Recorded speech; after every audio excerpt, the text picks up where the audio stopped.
I guess you've seen that sign enough times, haven't you? Any bar or club that sells liquor by the drink or any retail store beverages is sure to have it in a prominent place. Bud and Jack went in to buy a case of beer for a picnic, and right now they think it's pretty unfair that they can't walk into a store like anyone else and buy liquor just because they're underage. Oh, that's me, incidentally, Tom Ullman. I'm a sports reporter on the city paper. The boys want me to take their money and buy their drinks for them. No deal. Maybe it'd be a good idea if I told them a little something about why that sign is in the window and why they should be glad it is there. For anybody who fools around with this, adult or minor, is playing with dynamite. I decided to tell these boys about Paul, Jim, and Tip. I guess you could say Paul started it all, but it wasn't all his fault, actually. You see, he was just too good a musician for his age. He played in dance bands with older fellas, and they taught him things he'd be better off not knowing. Jim had the richest father in town, and Tip, well, Tip was captain of the basketball team, all-state the year before.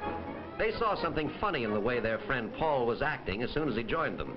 According to Paul, it's no fun drinking alone. He wants company. The other boys have never tasted liquor before, so they have to be dared into it. That first drink isn't very enjoyable, I can tell you. It burns your insides and it makes your eyes water. Tip refused the drink. He said he was in training and basketball meant too much to him. But that isn't good enough for his friends. He has to be a sport. You'd be surprised at how little it takes to get you tight that first time. That's true with adults, but at high school age, even though your mind seems mature, your body isn't, and alcohol is a violent narcotic.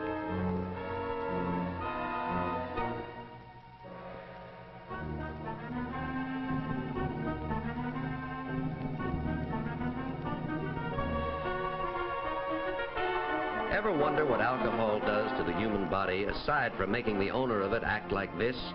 Well, let's take Paul as an example, since he started all this anyway.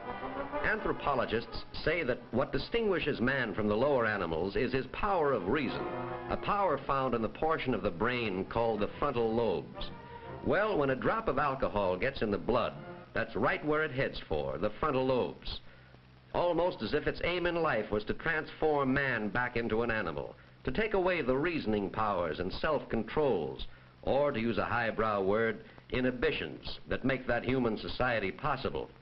What would happen if the bottle weren't empty, if the boys could go on drinking? Well, alcohol doesn't stop after knocking out the frontal lobes.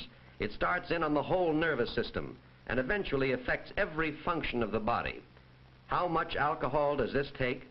Well, suppose there are 3 or 4 drops of alcohol for every 1,000 drops of blood. Then the drinker looks like this, only half conscious, hardly able to stagger, hard to breathe. If he keeps on drinking and the concentration reaches 4 to 5 drops, he ends up like this. And that's fortunate in a way, because if he was able to lift his hand for another drink, the undertaker would have another customer. You see, all it takes is 5 drops of alcohol for every 1,000 drops of blood, a half of 1%. And brother, you're a dead duck.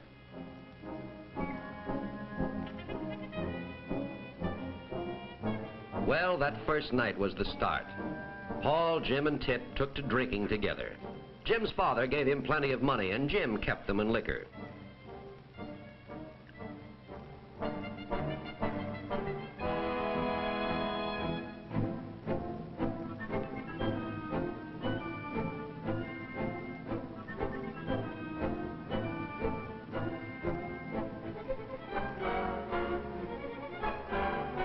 Fortunately, a patrol car spotted Jim going through a stop sign, and he is picked up on suspicion of drunk driving.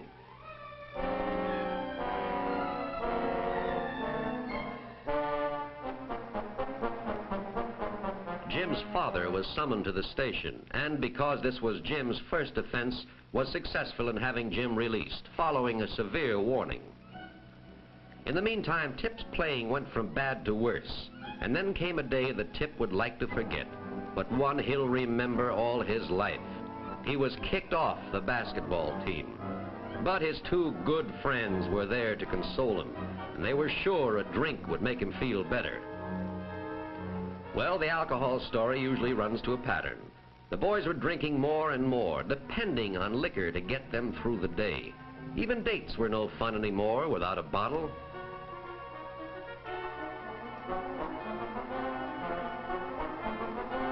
Naturally, what the waiter is doing is reminding them that he has a sign in his front window, too. We do not serve liquor to minors. But Jim had thought of that.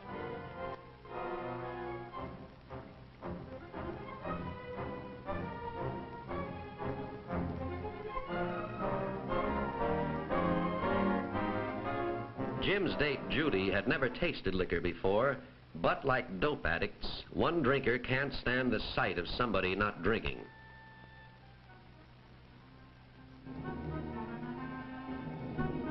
And soon, Judy catches the spirit of the thing.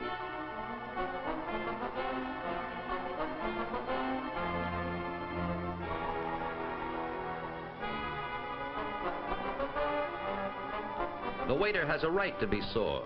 He'll give the club a bad name, he says, and he boots them all out. He wants to keep his license.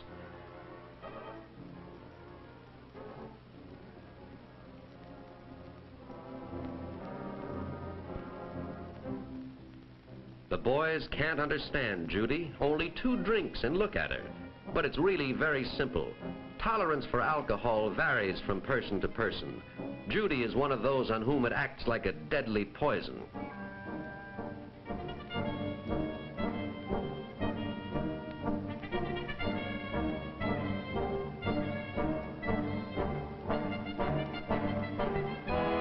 And on someone who has never used it before, the effect is a lot more violent.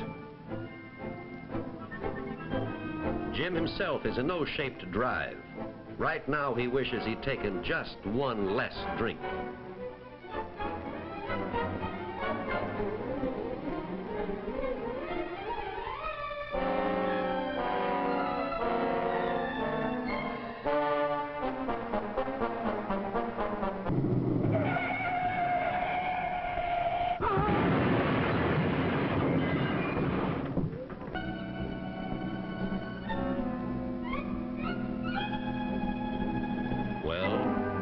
The result.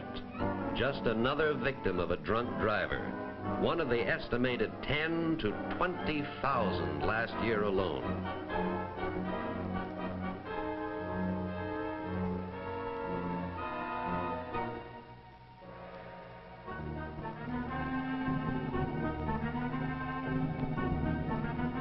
Jim failed a few tests in high school after he started drinking, but he never failed a test as serious as this one.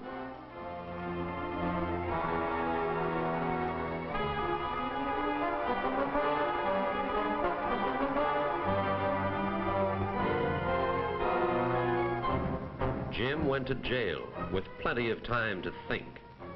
Well, what happened to the 3 boys after the accident? Paul was almost a complete alcoholic for a while, but then he became one of the youngest members of Alcoholics Anonymous, and now he has a chance to save himself. Jim never got over that accident. When he got out of jail, he went back to drinking and ended up on Skid Row, a hopeless derelict. Tip, the 3rd boy, realized at the scene of the accident that he was playing in the wrong league. Right then, he made a vow never to touch a drop of liquor again, and he hasn't. How do I know? Because Tip is my son. Why did Americans in 1 year spend $2 billion more for liquor than for all education? That's a tough one to answer. When a man can't or thinks he can't measure up, he looks for a crutch, something to help him. He takes a drink. Alcohol deadens the part of the brain that holds his worries and responsibilities, and he thinks it's helping him. But instead of helping him, every drink gives him that much less chance of ever being able to get along, and his crutch ends up by destroying him. Now, if a mature adult admits his failure as a man or woman by resorting to alcohol, what about the boy or girl who never gives himself a chance to learn to adjust without liquor? He's licked before he starts.